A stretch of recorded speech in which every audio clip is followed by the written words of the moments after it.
অচিন্ত্য কুমার সেনগুপ্তর লেখা পরম পুরুষ শ্রী শ্রী রামকৃষ্ণ থেকে পাঠ। আজ পর্ব ৭।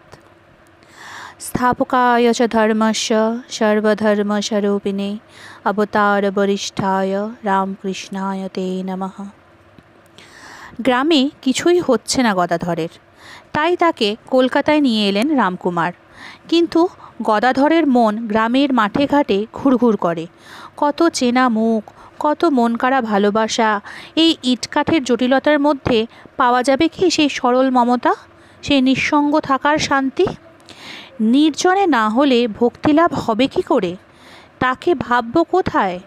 চাল কাটছো, একলা বসে কাটতে হয়। এক একবার চাল হাতে করে তুলে দেখতে হয় সাফ হলো কেমন। তা কারবার সময় যদি 5 বার ডাকে, ভালো কাঁড়া হয় কেমন করে হবে? কতজনাকেই মনে পড়ে